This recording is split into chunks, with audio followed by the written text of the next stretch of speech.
오늘 본문은 12명의 정탐꾼들이 보고를 한 다음에 그들의 평가를 듣고 이스라엘 백성들의 반응을 기록한 본문의 내용입니다. 근데 이 본문의 내용을 보면 12명이 보고를 하는데 이스라엘 백성들이 싸울 수 있는 군인만 해도 60만 3,550명이잖아요. 그럼 60만 명이 모여 있는 데서 얘기를 하면 몇 사람이나 들을 수 있을까요? 제가 마이크 없이 이렇게 얘기하면 얼마나 들을 것 같아요? 제 소리 잘 들리죠? 그러면 저 뒷사람들은 입은 움직이는데 뭔 소리인지 잘 안 들리잖아요. 그러다 보니까 이스라엘 백성들이 그 12명의 정탐 보고를 할 때 주로 가까이 있는 사람들은 지도자들, 이스라엘의 지도자들, 그리고 지도자들과 그 가까운 사람들이 또 있었겠죠. 그러다가 이제 멀리 각 지파별로 백성들도 있고, 그러니까 이게 오늘 성경은 강조하는 게 뭐냐면 이게 계속 퍼져나갔다는 것을 얘기하고 있어요. 그래서 이 12명의 보고를 듣고 특별히 10명의 이 불신앙적인 보고를 들은 사람들의 영향력이 쪽쪽쪽쪽 퍼져가지고 결국은 이스라엘 백성들이 다 그 부정적인 영향을 받아서 그 10명의 보고를 듣고 따른 것 때문에 그들의 인생의 판도가 바뀌어버렸습니다. 근데 이거는 성경에 있는 얘기만 아니라 오늘 우리의 삶 속에서도 이런 일이 계속 일어날 수 있다는 거죠. 그런데 문제는 누가 나한테 이런 얘기를 해주고 영향력을 미칠 때 그게 진짜 나를 위한 것인지 나를 망하게 할 것인지 잘 구별을 못할 수가 있다는 거죠. 그러다 보니까 정작 물리쳐야 될 그런 부정적 영향은 그냥 받아들이고 정말 내 가슴에 새겨야 될 그런 영향력은 오히려 배쳐가는 이런 어처구니 없는 모습들이 그때에도 일어났지만 지금도 일어날 수 있다는 것을 보여주고 있어요. 오늘 우리가 잘 아는 말씀이지만 오늘 이 말씀을 다시 한번 들으면서 우리의 삶을 되새겨보고 나는 지금 어떤 영향력을 많이 받고 있는지 또 어떤 영향력을 많이 미치고 있는지 돌아보는 그런 시간들이 될 수 있기를 주의 이름으로 축복합니다. 먼저 우리가 첫 번째로 생각해 볼 수 있는 게 뭐냐면 동일한 명령, 동일한 환경을 보는 것 같아도 어떤 믿음의 상태에 있느냐에 따라서 보이는 것이 다르게 보일 수 있다는 것이죠. 모세가 오늘 17절에 이스라엘 백성들에게 정탐하라고 명령합니다. 그런데 모세가 이렇게 명령할 때 12명을 불러놓고 각 지파의 수령들 한 명씩 뽑은 거잖아요. 그럼 각 지파에서 어쩌면 가장 뛰어난 사람, 가장 용맹한 사람, 가장 신앙이 좋은 사람 이런 사람들 뽑았을 겁니다. 이런 사람들 12명을 모아놓고 모세가 한쪽 그룹에다 야 니들 갔다 와서 부정적으로 얘기해 이렇게 얘기하거나 니들은 긍정적으로 얘기해 이렇게 다른 명령을 내린 게 아니라 똑같이 명령을 내렸다는 것입니다. 똑같이 명령을 내리고 똑같이 가서 똑같은 것을 보고 오고 그리고 똑같은 기간 40일 동안 보고 와서 보고를 하는데 보고 내용까지는 같습니다. 그러나 평가는 완전히 반대적인 평가를 내리고 있는 것을 보게 되죠. 그래서 그들이 정복전쟁을 해야 되기 때문에 모세가 그들에게 명령합니다. 그 땅 거민이 강한지 약한지 많은지 적은지 또 그 땅이 좋은지 나쁜지 또 그들이 사는 곳이 성읍에서 진영을 갖추고 사는지 아니면 산성에서 살고 있는지 또 그들의 토지가 비옥한지 비옥하지 않은지 또 그들이 사는 곳에 나무가 많은지 많지 않은지 이런 것들이 다 정복전쟁할 때 전략에 필요하니까 가서 정탐하라 가서 탐지하라고 이렇게 얘기합니다. 근데 갔다 와서 이 사람들이 보고를 하는데 10명은 전혀 다른 상반된 평가를 보고를 하죠. 2명과 다르게. 근데 이 사람들이 다른 걸 보고 왔거나 다른 장소를 갔던 게 아니라 똑같은 것을 보고 왔는데 그들의 반응의 평가는 전혀 달랐다는 거죠. 왜 그렇게 달랐을까요? 자, 오늘 여기서 여러분 똑같이 예배를 드립니다.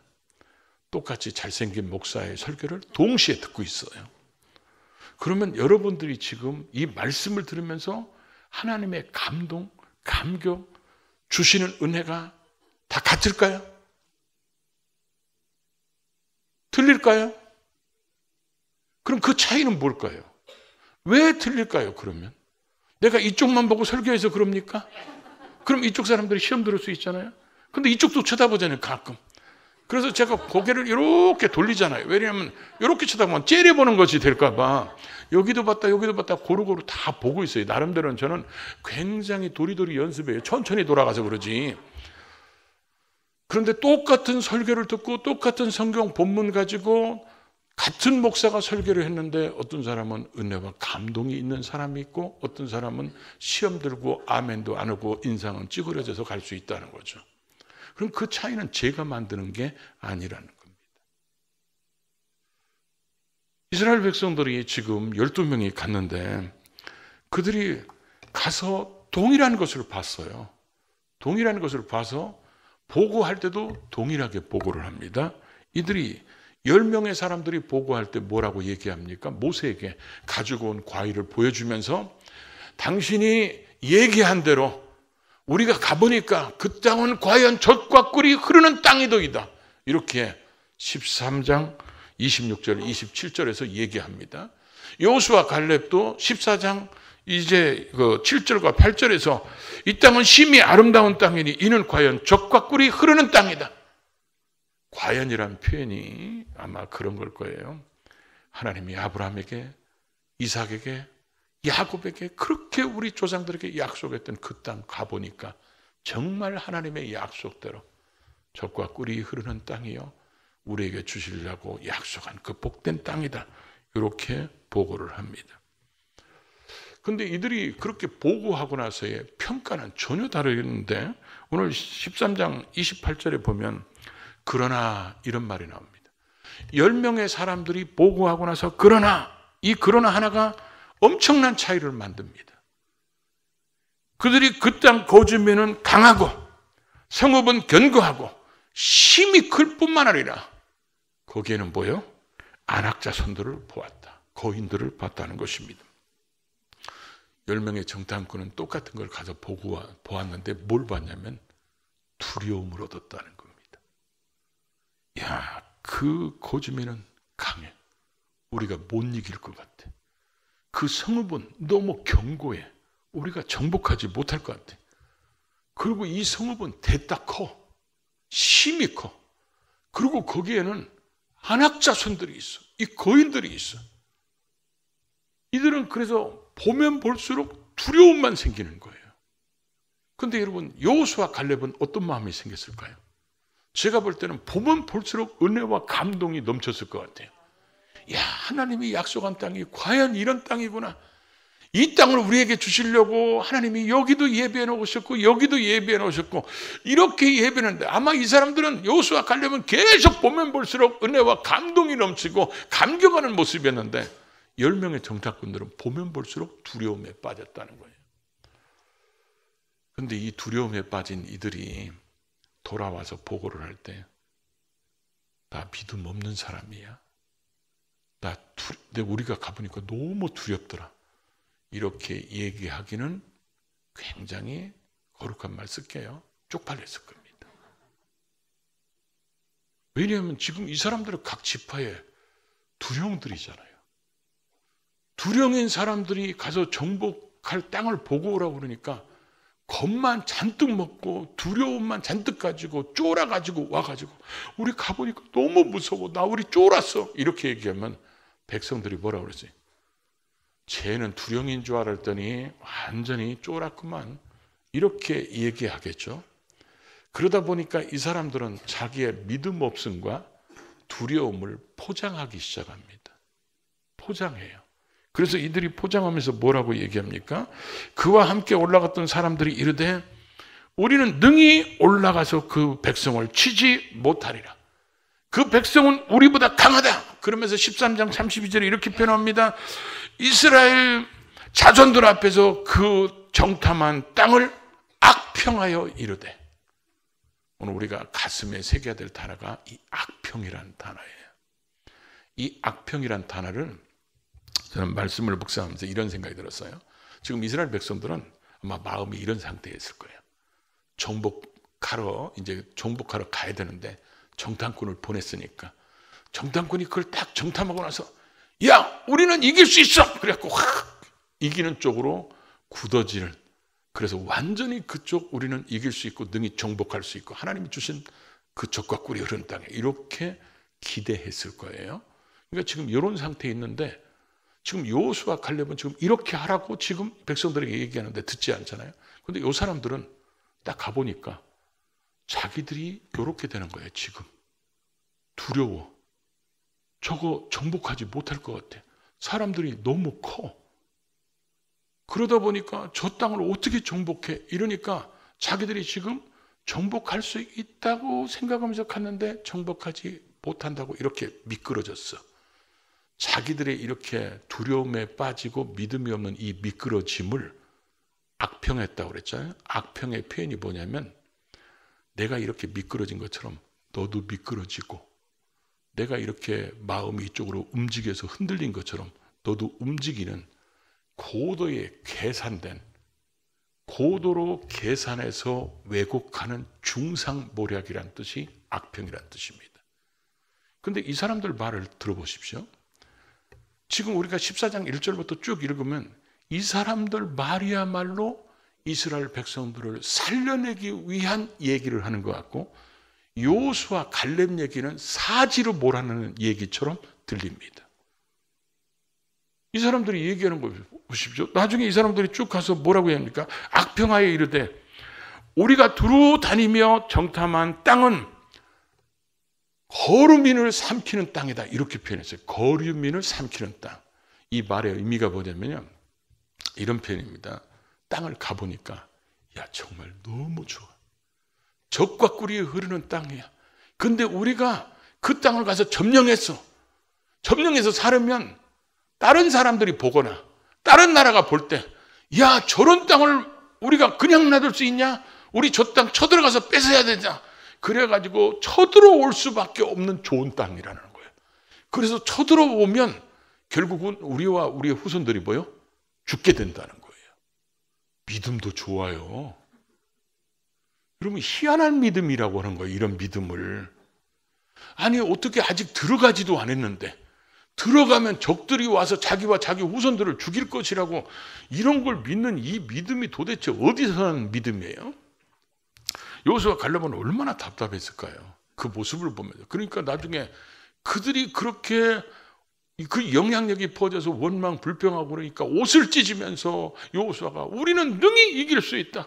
하나님이 기뻐하시면 우리를 능히 그곳에 가서 정복할 수 있다. 그런데 이 사람들은 가서 뭐라고 그래요? 자기들이 정복할 수 없다고 지금 얘기하잖아요. 더군다나 거기에는 누가 있다고요? 아낙 자손들이 있다는 거예요. 근데 아낙 자손이 있다는 말을 지금 이들이 뭐라고 표현하냐면요, 거기에는 가서 본 모든 백성은 신장이 장대한 자들이며 거기서 네피림의 후손인 거인들을 보았다는 거예요. 근데 이게 원어에 보면 이렇게 써 있어요. 거기서 네피림의 후손인 아낙 자손들의 네피림을 보았나니. 네피림을 반복이나 썼어요. 우리가 살다 보면 키 큰 사람 만날 수도 있잖아요.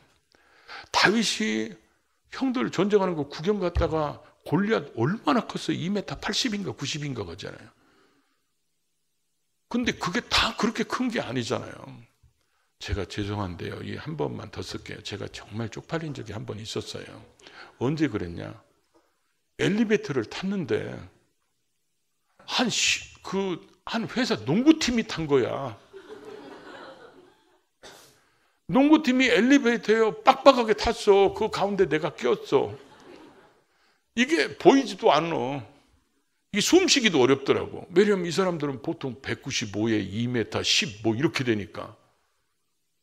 그러니까 얼마나 크게 보이겠어요. 근데 이 사람들이 지금 쫄아가지고 그 아낙 자손들을 보니까 희한한 말을 합니다. 네피림의 후손인 네피림을 봤다. 여러분, 이게 굉장히 그럴듯한 것 같은데 사기치는 거거든요. 왜냐하면 네피림이 창세기 6장 이전에 나와요. 그리고 6장 4절에 나와요. 창세기 6장 4절에 나오는 것은 노아 홍수 전이거든요. 그러면 노아 홍수가 났을 때 네피림은 다 죽었을까요? 살았을까요? 다 죽었어요. 아니, 여러분들은 노아 홍수 얘기가 성경에 없어요? 노아네 식구 빼놓고 다 죽었잖아요. 그러니까 네피림 사람들은 다 죽었어요. 그러니까 네피림 후손들은 이 땅에 없어요. 근데 지금 이들이 가서 뭘 보고 왔다고 그랬죠? 네피림의 후손인 아낙자손의 네피림을 봤다는 거예요. 지금 말도 안 되는 지금 거짓말을 하고 있는 거예요.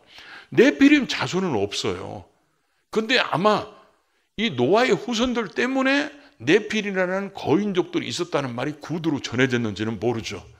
그러다 보니까 이들이 네피림 자손들이 거기 있다. 2번씩이나 강조해서 이렇게 지금 얘기하고 있는데 그 사람들을 쳐다보니까 우리는 뭐 같다고요? 메뚜기 같다는 거예요. 이게 사람들이 신앙도 좋지도 않은데 거기다 대고 아멘도 잘 안 하고 거기다 대고 보는 것마다 전부 다 두려움을 가지고 오면 문제는 됐다 커 보이는 거예요. 그리고 하나님이나 나는 뭐요? 작아 보이는 거예요.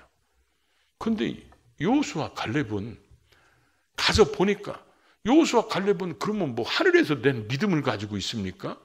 이 사람들도 똑같아요. 그래서 하나님께서 애굽에서 이끌어낼 때 10가지 재앙을 내리는 걸 봤고 홍해를 마른 땅으로 가르는 것을 봤고 그렇죠? 마라의 쓴물을 단물로 그러고 나서 구름 기둥과 불 기둥으로 하나님이 만나를 내리는 걸 다 봤던 사람이에요. 그런데 이런 걸 볼수록 여호수아 갈렙은 믿음이 성장하고 가나안 땅에 들어가자마자 감동과 감격 속에 살으니까 하나님이 위대하신 하나님이 우리에게 주시려고 이런 땅을 예배해 놓으시니까 그러니까 하나님이 됐다 크게 보이고 저 적들은 뭐요? 우리의 먹이야, 밥이야. 그 먹이야, 밥이라는 이 표현이 뭐냐면 하나님이 우리 주시려고 차려놓은 상이라는 거예요. 그러니까 자기들은 들어가서 뭐만 하면 돼요? 먹기만 하면 되는 거예요. 이런 단어하고 이 10명의 사람들이 쓰는 단어가 우리는 메뚜기 같고 그 사람들이 우리 볼 때 보여? 우리를 메뚜기처럼 여길 거다. 이게 믿음이 없으니까 보이는 게 달리 보이는 거예요. 이런 모습을 지금 보여주고 있다는 거죠. 결국 그래서 여호수아 갈렙이 이렇게 평가를 내리는데 자, 우리가 오늘 특별히 관심을 두고 봐야 될 말씀이 14장 1절이에요. 14장 1절만 한번 띄워줘 볼래요? 저 14장 1절 이번 우리 부흥의 주제로 삼는 것도 괜찮겠죠? 어때요? 한번 읽어봐요. 온 회중이 소리를 높여 부르짖으며 백성이 밤새도록 통곡하였다. 야, 밤새도록 통곡했다는 거예요. 저 통곡이라는 말이 히브리어로 바카라는 말인데 저게 어디서 나오냐면 한나가 통곡하며 기도할 때 그때 쓰던 단어예요. 그리고 온 회중이 소리를 높여서 부르짖으며 백성이 밤새도록 통곡했다. 성령이 역사하지 않을까요? 그런데 저 말의 의미는 전혀 그런 말이 아닙니다. 지금 13장에서 10명의 정탐꾼의 보고를 들은 그 사람들이 저게 온 회중이 누구냐면요. 12명이 보고를 하는데 가장 가까이 있는 사람들이 누굴까요? 이스라엘의 지도자들이에요.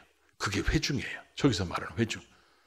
12명이 보고하는데 가장 가까이로 회중이 있고 회중이 10명의 보고 소리를 듣고 우리는 못 들어간다. 거기 들어가면 죽으러 가는 것이다. 그러니까 각자가 소리를 지르기 시작합니다.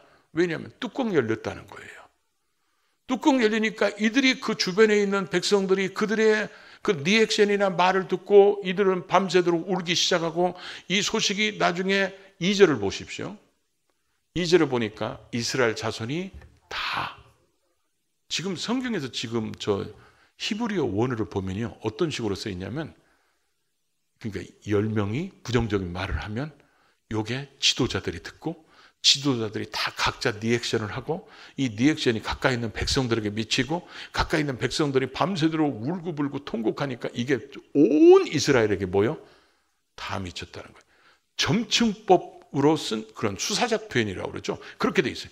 요만큼이 요만큼 요만큼 요만큼 그래가지고 지금 부정적인 영향력이 뭐요? 쑥쑥쑥쑥쑥 지금 뭐요? 확대되고 있어가지고 결국은 이스라엘 백성들이 다 부정적인 영향에 빠져가지고 하고 있다는 것을 보여주는 거예요. 그래서 저들이 지금 보고를 듣고 나서 10명의 보고를 듣고 저런 부정적인 영향력, 믿음 없는 불신앙적인 그런 표현들을 그대로 받아들여서 우리는 못 들어간다. 돌아가자. 한 사람을 세워서 애굽으로 돌아가자. 이렇게 했다는 거죠. 그러니까 이 부정적인 영향력이 얼마나 큰가를 지금 보여주고 있어요. 10대2잖아요. 아멘 안 해서 5대1이잖아요. 이 부정적인 영향이 어쩌면 5배가 더 많을 수 있어요. 우리는 하나님의 말씀을 믿고 살고 있는 우리들 속에 지금도 수없이 부정적인 얘기들이 하나님이 우리를 사랑하시고 언제나 우리를 눈동자같이 보호하시며 예수 그리스도의 피값으로 구원한 그 하나님이 지금도 우리와 함께 하시다는 이런 말씀이 우리에게 들려져야 되는데, 그래서 어려움 속에서도 기도하면 하나님이 응답하시고 해결해 주시고 우리가 안 된다고 하는 것도 하나님의 은혜로 만들어갈 수 있는 능력의 창조주 전능하신 하나님, 이런 말씀을 들어야 되는데 자꾸 부정적인 얘기를 듣는데, 이 부정적인 얘기를 하는 사람들이 우리를 기가 막히게 위로하는 것처럼 들린다는 거죠. 그래서 목회를 하다 보면 가끔 교회에서 부정적인 그 진원지 역할을 하는 집사님들이 계세요. 권사님도 계시고. 그러면 목사가 그 사람하고 사람들이 어울리면 불안해요. 저 사람한테 그렇다 해서 그 사람 대놓고 당신 부정적으로 얘기해. 그렇게 하지 마. 근데 이런 사람들은 돌려서 얘기하면 더 못 알아들어요. 그러면 대놓고 얘기하면 교회 떠나요. 그러니까 깨닫게 기도하면서 막 그러는데, 그럴 때 두 종류의 사람으로 나눠지는 것 같아요. 그 사람 따라서 같이 부정적인 사람이 되는 사람이 있고, 그런 사람과 딱 끊어버리는 사람이 있어요. 왜 그럴까요? 저 사람이 말하는 것이 옳은 것 같은데 그건 교회를 위한 게 아니야. 저 사람이 말하는 것이 나를 위한 것 같은데 그게 나로 주님과 멀어지게 하는 거예요. 내게 영향력이 없는 거예요. 저런 영향력을 받아서는 안 돼. 이 사람들이 온 회중이 큰 소리 지르면서 밤새도록 통곡했는데 영향가가 하나도 없어요. 오히려 망하는 통곡 소리였어요. 그 큰 소리는 하나님을 대적하는 소리였어요. 그게 우리에게 아무런 영향력을 줄 수가 없다는 거죠. 근데 이런 영향력을 그들이 물리치고 가슴을 찢으면서 하나님 앞에, 하나님이 주신 땅이니까 우리는 능히 이길 수 있고 정복할 수 있다. 하나님 말씀을 거역하지 말라. 하나님이 우리에게 주시겠다고 약속한 그 말씀을 반역하지 말라. 그런 여호수아 갈렙의 말은 안 들렸다는 것이죠. 오늘 우리가 거꾸로 듣고 있는 그런 모습들이 우리 삶 속에 많을 수 있다는 거죠. 때로는 우리가 그렇게 사람들에게 안 좋은 영향력을 미치는 말을 할 수도 있다는 거죠. 이스라엘 백성들 여러분 보십시오. 여호수아 갈렙 얘기를 들었으면 그들의 인생의 판이 엎어질 리가 없잖아요.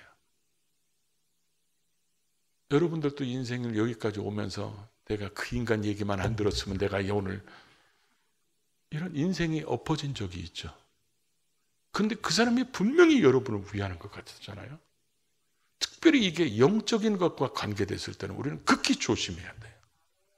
이게 정말 나를 위하는 것인가? 이게 내가 하나님 앞에 올바로 서도록 하게 하는 것인가? 이걸 잘 구별하지 못하면 어리석은 선택을 하게 되고 어리석게 받아들일 수 있다는 거죠.